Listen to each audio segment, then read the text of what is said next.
Good morning, everybody. Hey, as we read through the Bible together in 2023, we pick up this morning in 1 Kings chapter 16. And y'all, I got another contract on the house. I can't get a hold of my realtor, but the realtor that showed the house to the first person that looked at it has a written contract, and it is $5,000 better than the contract I got a couple of days ago. So, bam, there you go. And it has stipulation contract is pending a termite inspection, which I don't have a problem with that. I don't have a problem with the full house inspection. There's nothing wrong with this place. Anything that broke, I got it fixed, so I'm not concerned about it. I had a very thorough inspection done when I bought it.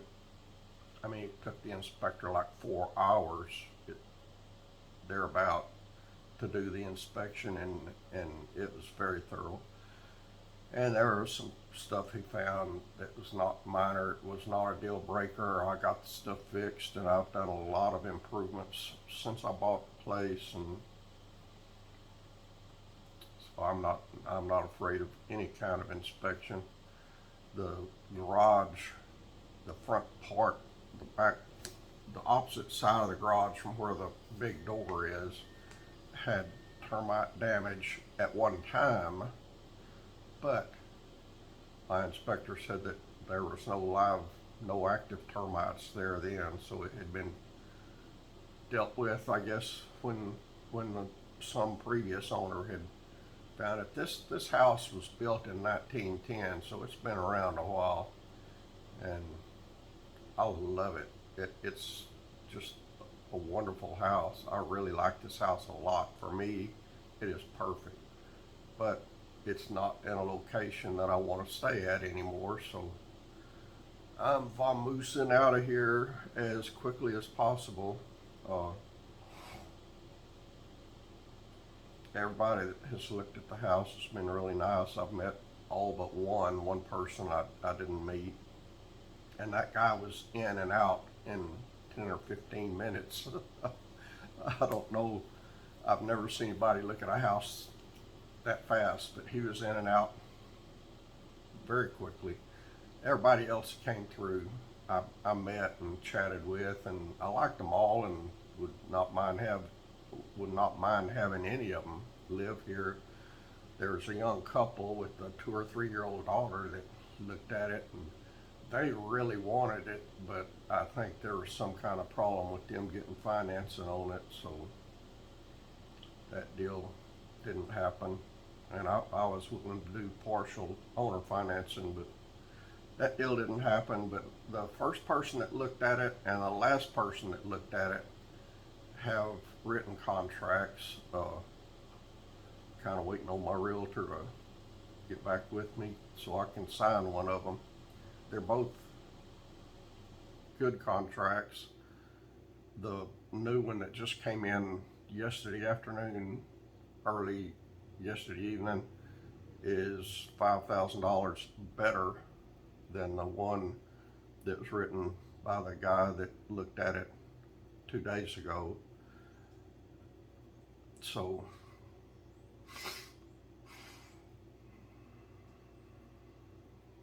I reckon I'll go with the one that was written yesterday. I don't know. Still praying about it. Airplane tickets from Houston, because I'm going to go back to Texas and see my friends before I take off out of here. But airplane tickets from Houston to where I'm going is over $4,000, y'all, and that's for economy. There's a economy upgrade. I don't remember what it's called, economy special or something, and I got no idea what that is, because last time I flew there was just economy, business, and first class, not economy something else.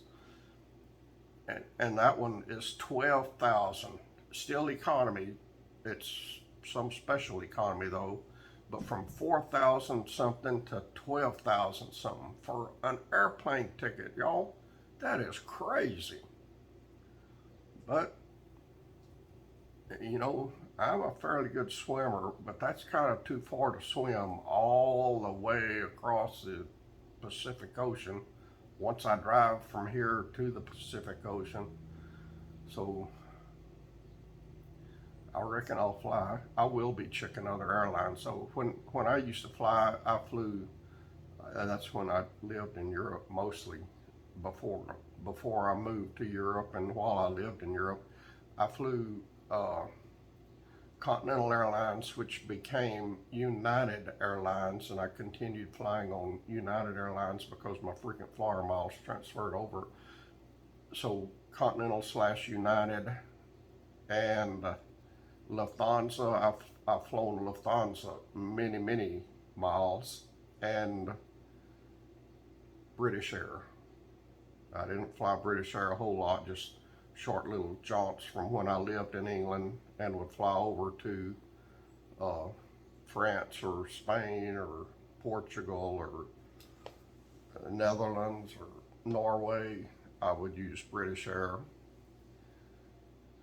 But when I would go further distances, I would use Lufthansa, and I've used Lufthansa since I retired and got back to the States. And my last wife, when she flew home from Houston to Ukraine, she flew Lufthansa. And y'all, that was just 2 years ago when she made that flight, and her ticket was $700 and something from Houston to Kiev, Ukraine. And I hadn't checked airfare from Houston to Kiev, Ukraine since she flew there 2 years ago. But y'all, from Houston to where I'm going, 4,000 and something for the cheap tickets,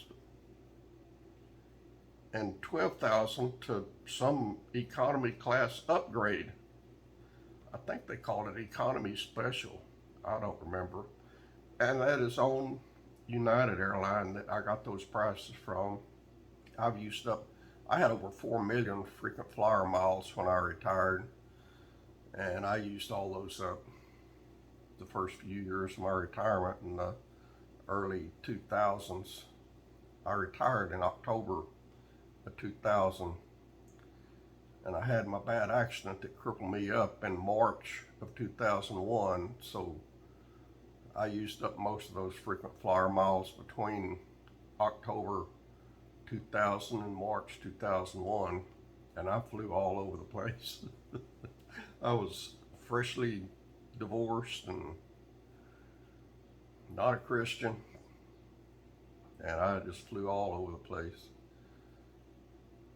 But anyway, let me get to reading the Bible here. If I hadn't talked, I've already talked 8 minutes. Well, these chapters are short, so I'll go ahead. You get a little bit of Redneck Rant plus good stuff from God's holy word in this video combination. So for my, what do you call it, that y'all had me start doing playlists, I'll click both boxes this time because you got some of both. Redneck Rant plus God's holy word. All right, chapter 16 of 1 Kings.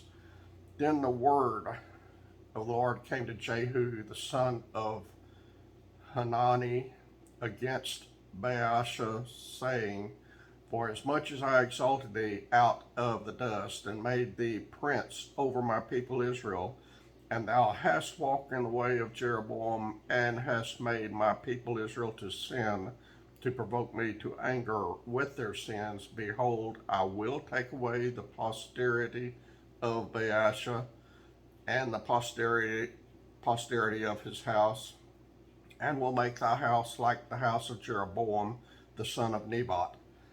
He that dieth of Baasha in the city shall the dogs eat, and him that dieth in the fields shall the fowls of the air eat.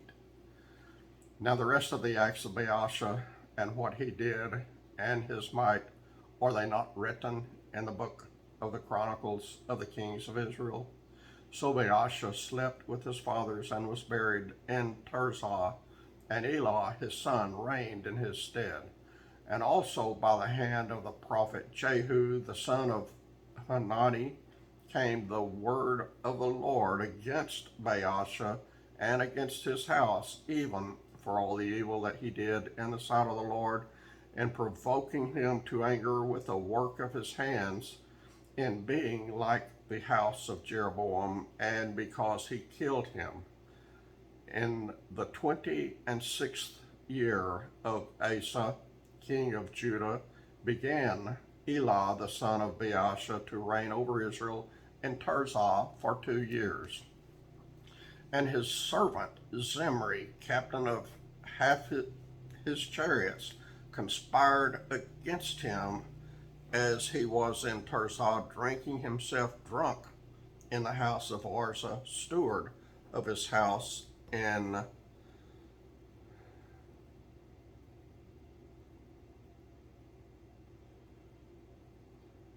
I'm sorry,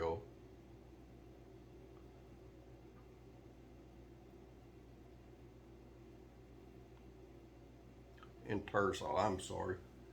I got to do something here real quick.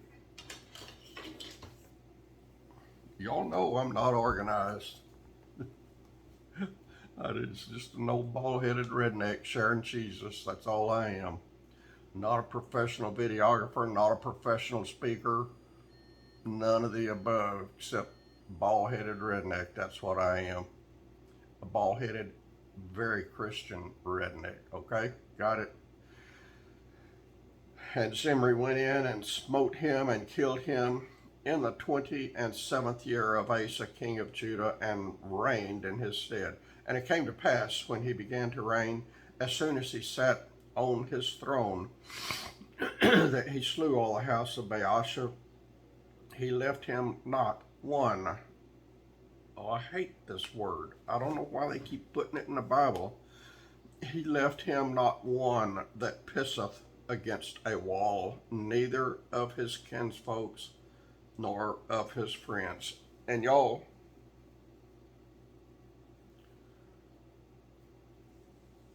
well, I start to say in the future when I see that word pisseth, I'm going to change it to he peed on the wall, because they use it a lot here, and I don't like saying it. I don't like seeing it. I don't even like my eyes to look at it. I started to say I'd change it to pee, but we're not supposed to change the words of God's not supposed to change even one jot or one tittle, so I'll keep reading it. I don't like it though. Me calling a donkey an ass like it's written in the Bible, that doesn't bother me, because that's what they are. But that word, peeing on the wall, I don't like that. But it's in the Bible, so I'll keep saying it. I don't like it though. Verse 12 of chapter 16, thus did Zimri destroy all the house of Baasha according to the word of the Lord, which he spake against Baasha by Jehu the prophet, for all the sins of Baasha and the sins of Elah his son, by which they sinned, and by which they made Israel to sin, in provoking the Lord God of Israel to anger with their vanities. Now the rest of the acts of Elah and all that he did, are they not written in the book of the Chronicles of the Kings of Israel? In the 27th year of Asa, king of Judah, did Zimri reign 7 days in Tirzah, and the people were encamped against Gibbethon, which belonged to the Philistines. And the people that were encamped heard say, Zimri hath conspired, and hath also slain the king. Wherefore all Israel made Omri, the captain of the host, king over Israel that day in the camp. And Omri went up from Gibbethon, and all Israel with him, and they besieged Tirzah. And it came to pass, when Zimri saw that the city was taken, that he went into the palace of the king's house, and burnt the king's house over him with fire, and died for his sins which he sinned in doing evil in the sight of the Lord, in walking in the way of Jeroboam, and his sin which he did to make Israel to sin. Now the rest of the acts of Zimri and his treason that he wrought, are they not written in the book of the Chronicles and the kings of Israel? Then were the people of Israel divided into two parts. Half the people followed Tibni and the son of Gilnath to make him king, and half followed Omri. But the people that followed Omri prevailed against the people that followed Tibni, the son of Ginath, and I'm just making a stab at some of these names, y'all. And Tibni died, and Omri reigned. In the 31st year of Asa, king of Judah, began Omri to reign over Israel 12 years. 6 years reigned he in Tirzah. And he bought the hill Samaria of Shemer for 2 talents of silver, and built on the hill, and called the name of the city which he built after the name of Shemer, owner of the hill Samaria. I'm looking to buy a part of a hill where I go. I want it overlooking the beaches and the ocean, and I want it to be covered with coconut trees and papaya trees and mango trees and jackfruit trees and pineapples and banana trees. I want all that to be there, fully mature and producing when I get there. And I want it to be cheap. I don't know what I'll name my hill. I got no idea. I never named any property. Well, I did. The last property I owned, I called it Stan Applin's Shady Acres. But it's not Stan Applin's anymore. All right, let me continue.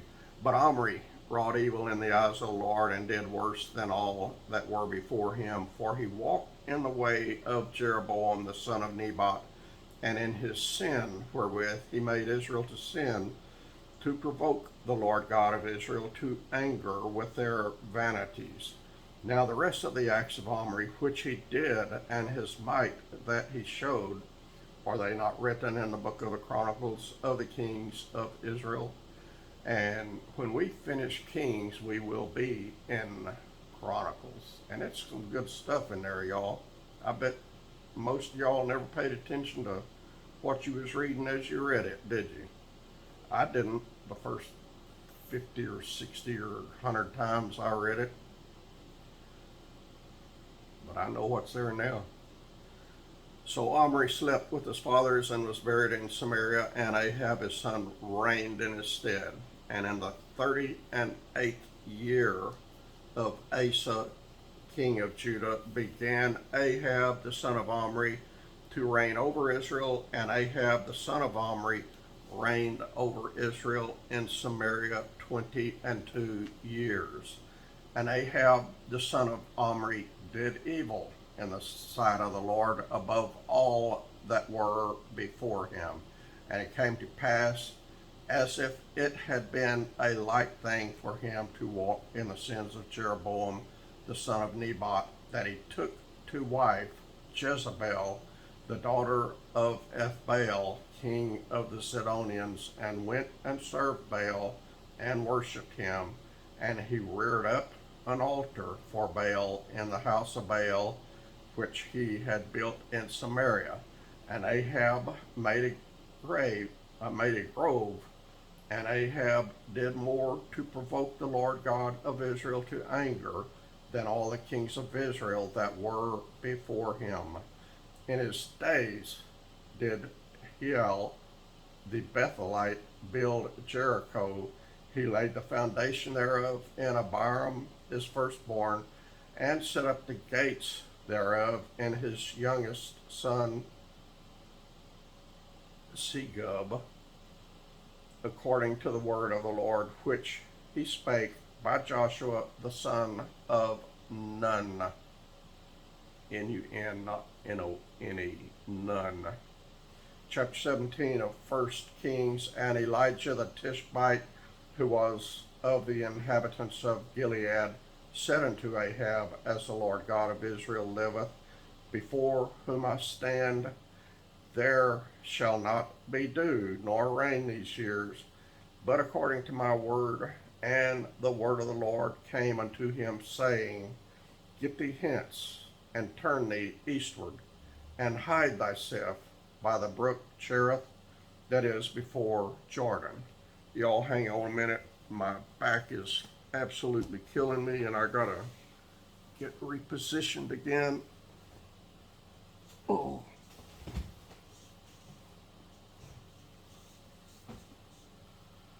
All right, that feels better. Now I gotta find out where I left off here. Right there. Well, no, that's not where.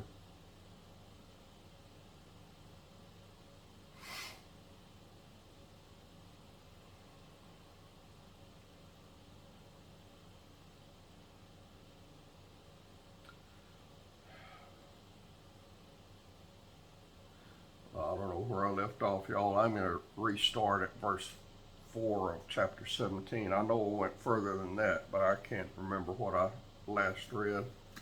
I apologize. Y'all, if you've been around more than 2 or 3 days, you know I'm not very organized. But I love the Lord, and I love sharing His Word, and I was elated when some of y'all wanted me to read the Bible to you in 2023. We need to read it, y'all. I read it 3 or 4 or 5 times every year. I've probably already read it 2 or 3 times on my off time when I'm not on camera. And I've got, see where that pen is? Right there? Right there. It's marking something I'm going to share with you later. Just some good stuff from another part of the Bible. And I've got some more on notes over there. Oh, and my allergies are still bonkers, but not like they was last night.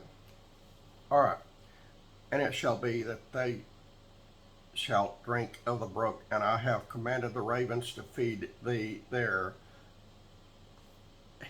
God commanded the ravens. Remember when Simon Peter decided that he was not worthy to be an apostle anymore, and he resigned from that position and went back to his life career job of fishing as a commercial fisherman. He was a good fisherman.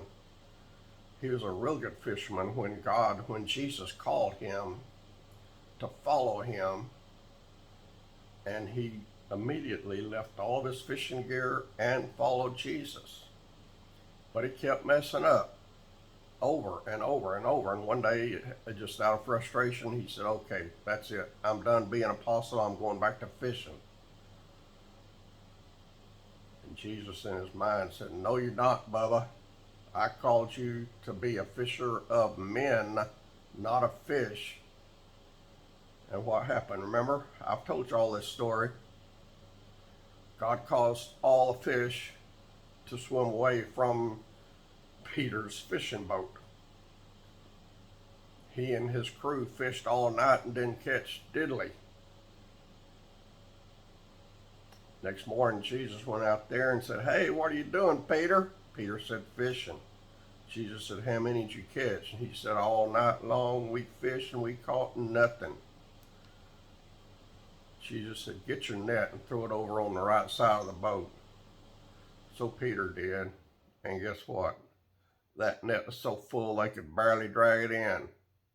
God commanded the fish to flee away from Peter's fishing boat until the next morning. Then he called them to go to a certain side of the boat, and that's where he told Peter to throw the net, and he had so many fishes they had a hard time pulling the nets in. And here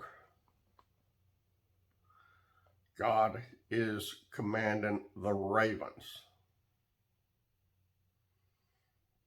I have commanded the raven to feed thee there. So he went and did according to the word of the Lord, and he went and dwelt by the brook Cherith, that is before Jordan. And the ravens brought him bread and flesh in the morning, and bread and flesh in the evening, and he drank at the brook. And it came to pass after a while that the brook dried up, because there had been no rain in the land. And the word of the Lord came unto him, saying, Arise and get thee to Zarephath, which belongeth to Zidon, and dwell there. Behold, I have commanded a widow woman there to sustain thee. So he arose and went to Zarephath, and when he came to the gate of the city, behold, the widow was there gathering of sticks. And he called unto her and said, Fetch me, I pray thee, a little water in a vessel, that I may drink. And as she was going to fetch it, he called to her and said, Bring me, I pray thee, a morsel of bread in thine hand. And she said, As the Lord thy God liveth, I have not a cake, but a handful of meal in a barrel, and a little oil in a cruse. And behold, I am gathering 2 sticks, that I may go in and dress it for me and my son, that we may eat it and die. And Elijah said unto her, Elijah and Elisha, 2 different men, they were awesome. Someday, do a search of Elisha and Elijah and just study them. You will get your socks blown off, friends. All right. And Elijah said unto her, Fear not, go and do as thou hast said, but make me thereof a little cake first, and bring it unto me, and after make for thee and for thy son. For thus saith the Lord God of Israel, the barrel of meal shall not waste, neither shall the cruse of oil fail, until the day that the Lord sendeth rain upon the earth. And she went and did according to the saying of Elijah, and he and her house did eat many days. Imagine that, my friends. And the barrel of meal wasted not, neither did the cruse of oil fail, according to the word of the Lord, which he spake by Elijah. And it came to pass after these things that the son of the woman, the mistress of the house, fell sick, and sickness was so sore that there was no breath left in him. That's a pretty serious sickness, y'all. And she said unto Elijah, What have I to do with thee, O thou man of God? Art thou come unto me to call my sin to remembrance, and to slay my son?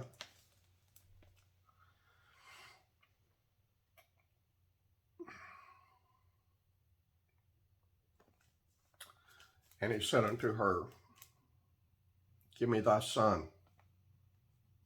And he took him out of her bosom, and carried him up into a loft, where he abode, and laid him upon his own bed.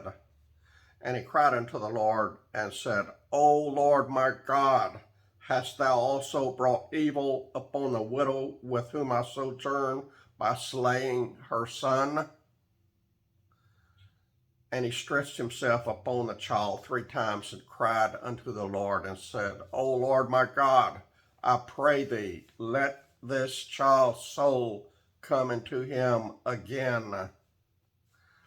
And the Lord heard the voice of Elijah, and the soul of the child came into him again, and he revived. Bam, y'all. I tell you what, in case you haven't realized it, we serve a very, very awesome God. Our God is the God of Abraham, Isaac, and Jacob, and you and me. Our God is the I am. And if you want a never-ending study, start studying the I am. I am is continually growing, so you will never finish that study. I tried. And Elijah took the child and brought him down out of the chamber of the house and delivered him unto his mother. And Elijah said, See, thy son liveth. And the woman said unto Elijah, Now by this I know that thou art a man of God, and that the word of the Lord is in thy mouth is truth. Chapter 18, And it came to pass after many days that the word of the Lord came to Elijah in the 3rd year, saying, Go, show thyself unto Ahab, and I will send rain upon the earth. And Elijah went to show himself unto Ahab. And there was a sore famine in Samaria.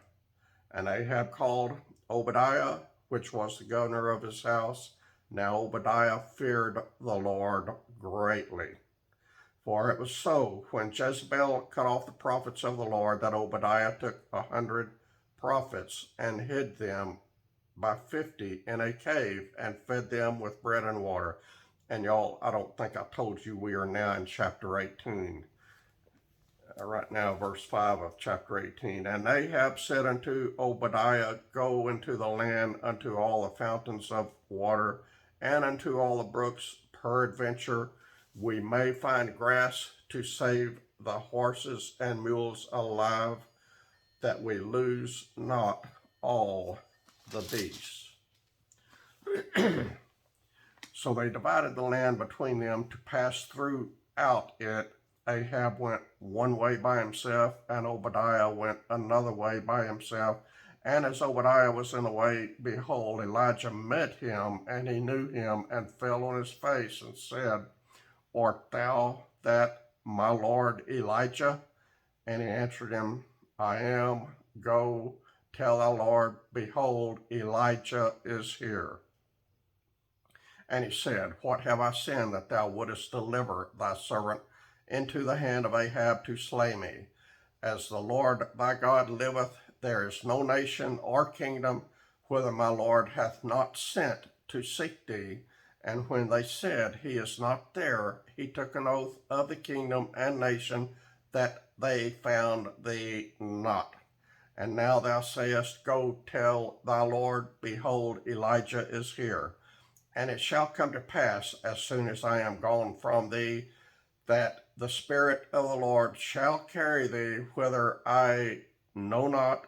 And so when I come and tell Ahab, and he cannot find thee, he shall slay me. But I, thy servant, fear the Lord from my youth.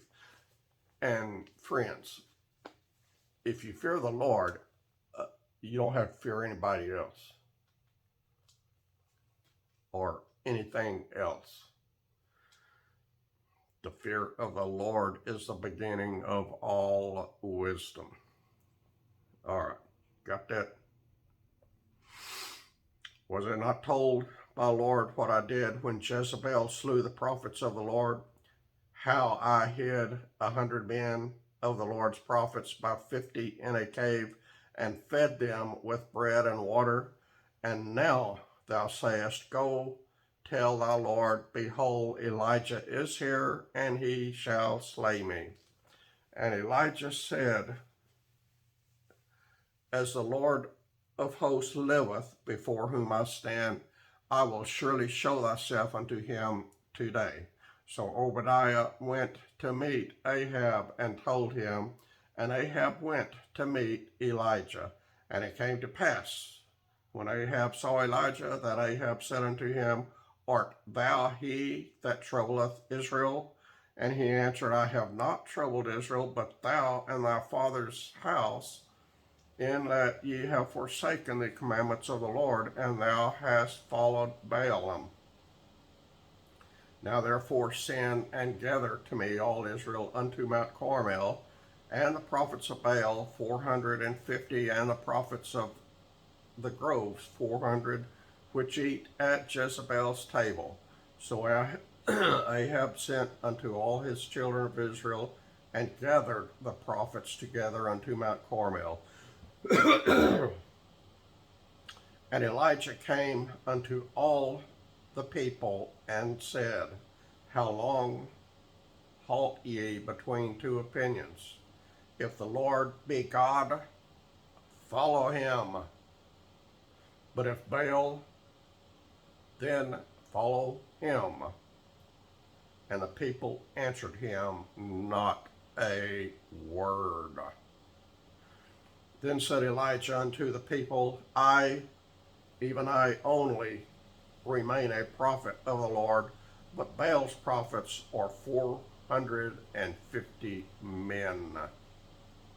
Let them therefore give us 2 bullocks, and let them choose 1 bullock for themselves, and cut it in pieces and lay it on the wood and put no fire under it. And I will dress the other bullock and lay it on wood and put no fire under it. And call ye on the name of your gods, and I will call on the name of my Lord. And the God that answereth by fire, let him be God. Y'all open your ears, unplug your ears.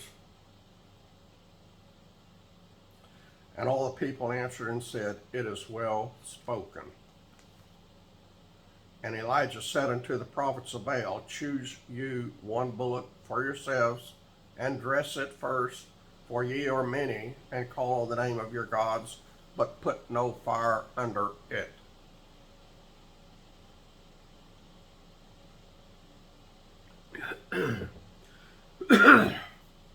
And they took the bullock which was given them, and they dressed it and called on the name of Baal from morning even until noon, saying, O Baal, hear us. But there was no voice, nor any that answered, and they leaped upon the altar which was made. And it came to pass at noon that Elijah mocked them and said, Cry aloud, for he is a god. Either he is talking, or he is pursuing, or he is in a journey, or peradventure he sleepeth and must be awake. That's not the kind of God I'd want, y'all. My God never sleepeth, neither does he slumber. So bam, y'all. I want you to know my God. And they cried aloud and cut themselves after their manner with knives and lancets till the blood gushed out upon them. And it came to pass when midday was past, and they prophesied until the time of the offering of the evening sacrifice, that there was neither voice nor any to answer, nor any that regarded. And Elijah said unto all the people, Come near unto me. And all the people came near unto him, and he repaired the altar of the Lord that was broken down. And Elijah took 12 stones according to the number of the tribes of the sons of Jacob, and unto whom the word of the Lord came, saying, Israel shall be thy name. And with the stones he built an altar in the name of the Lord. And he made a trench about the altar as great as would contain 2 measures of seed. And he put the wood in order, and cut the bullock in pieces, and laid him on the wood, and said, Fill 4 barrels with water, and pour it on the burnt sacrifice and on the wood. He wanted it saturated. Fire doesn't burn good in water. That's just from me. That's not from the Bible. The Bible implies it, but I said it. And he said, Do it the second time. Once wasn't enough. He told him to do it again. He wanted it good and wet so the fire wouldn't burn unless it was from God. And they did it the second time. And he said, Do it a third time. 1, 2, 3. 1, 2, 3. 3 times. And they did it the third time. And the water ran about the altar, and he filled the trench also with water. And it came to pass at the time of the offering of the evening service that Elijah the prophet came near and said, Lord God of Abraham, Isaac, and of Israel, which you know from me telling you 500,000 times, that is Jacob. We true Christians are descendants of what I just read you. Abraham, Isaac, and Jacob, or Israel. Okay, got it? You should have it by now. Let it be known this day that thou art God in Israel, and that I am thy servant, and that I have done all these things at thy word, and all things that we do, friends, should be at his word. Seriously. Yeah.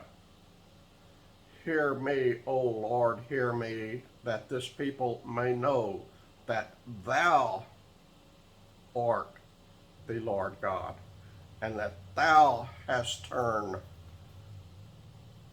their heart back again. Then the fire of the Lord fell and consumed the burnt sacrifice and the wood and the stones and the dust. All that water that was put on it 3 times didn't stop the Lord, y'all. And licked up the water that was in the trench. Bam, y'all. And when all the people saw it, they fell on their faces and they said, the Lord, he is the God. The Lord, he is the God. And Elijah said unto them, take the prophets of Baal, let not one of them escape. And they took them, and Elijah brought them down to the brook Kishon, and slew them there. And Elijah said unto Ahab, get thee up and drink, for there is a sound of abundance of rain.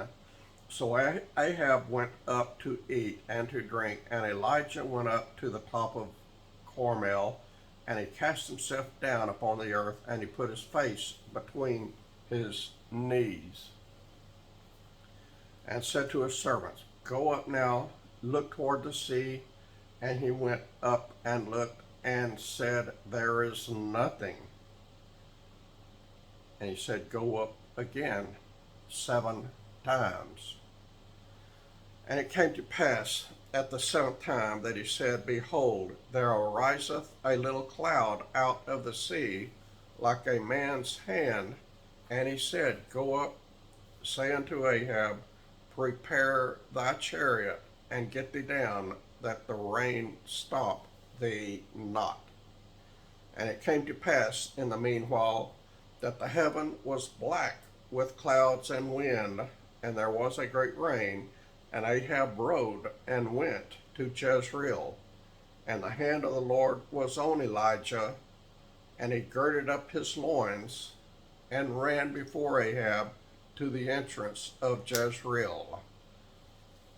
And that's the end of chapter 18, and I bet you're excited to find out what happens next. Well, y'all, read it yourself or come back tomorrow morning, pending Lord calling me home or rapturing my redneck out of here.